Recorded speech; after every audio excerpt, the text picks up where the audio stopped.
Liberty Flames looking for their fourth straight win at home on a Saturday afternoon, taking on the Princeton Tigers. First ever meeting between the two schools, and the first time an Ivy League team has ever visited the Vine Center. Liberty without the services of their top scorer, Antoine Burris, in this one. That meant offense had to come from other places like John Caleb Sanders. Three-pointer here, ballooned Liberty's early lead to 6, a little more than 4 minutes into the game. But Princeton can hit the three as well as anyone. They shoot nearly 40% as a team from downtown. Ben Hazel with the answer on the other end here cuts the Liberty lead to 2. Game tied here at 14 when Spencer Weiss lets it go. That three-pointer part of a 15-0 first-half run for the Tigers, and it gave Princeton their first lead of the game with about 12 minutes to go in the half.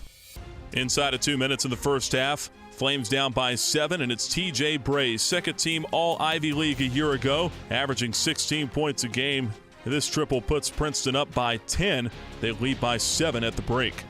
On to the second half, Devon Marshall's shooting struggles, well documented coming into this one, and only hit 3 field goals in the last 3 games. He started 0 for 4 before launching this one from NBA range to break the slump. That three-pointer brings the Flames to within 4. Princeton came out shooting it well, but they'd missed their first 10 three-pointers of the second half.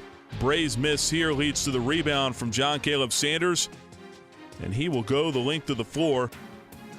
Layup good, puts the Flames up by 1. Sanders with an outstanding game. He had a season-high 25 points. Speaking of good days, Tomas Gielo had one too. No barking from the dog, no smog, and this three-pointer gets the friendly bounce. That put the Flames up by a half dozen. Gielo's been scoring a lot more in the paint as well. Here off the inbound, he lays it up and in. Career-high 20 points for Tomas in this one. Flames would lead by as many as 7 in the second half, up 4 here, but a costly turnover from John Caleb Sanders. Hazel on the run out and the dunk cut the Liberty lead to 2. Tied at 57, Hazel knocks down Princeton's first three-pointer of the second half. It came with 6:23 to go. Gave the Tigers a 3-point lead.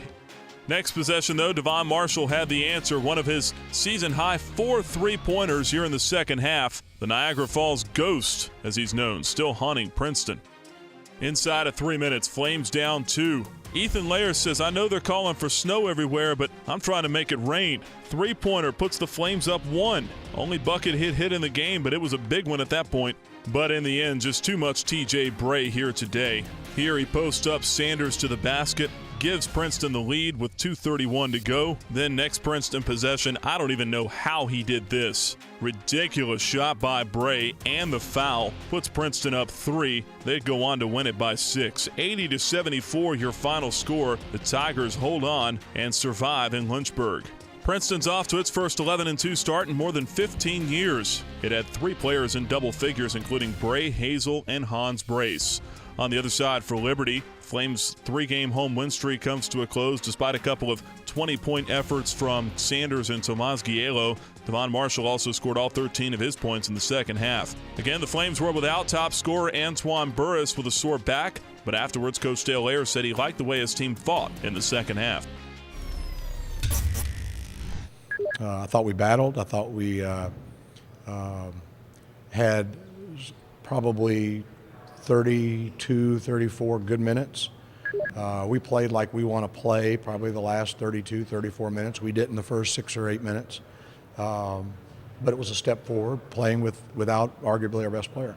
It was difficult. That's probably the first time in my career that a guy's really been successful on the block on me. I think he probably had 6 or 8 points on me on the block, and he's a big, rough kid. So we couldn't help because their big men are good shooters. So that's something we had to. He just told us, I got to fight. Devon's got to fight, and they got the better of us there, and that was maybe the difference in the game. I think we lost the game on the defensive end. We played pretty good on offense. Everybody started playing good. John Caleb, Devon started making his shots again, but we just have to continue working hard on defense.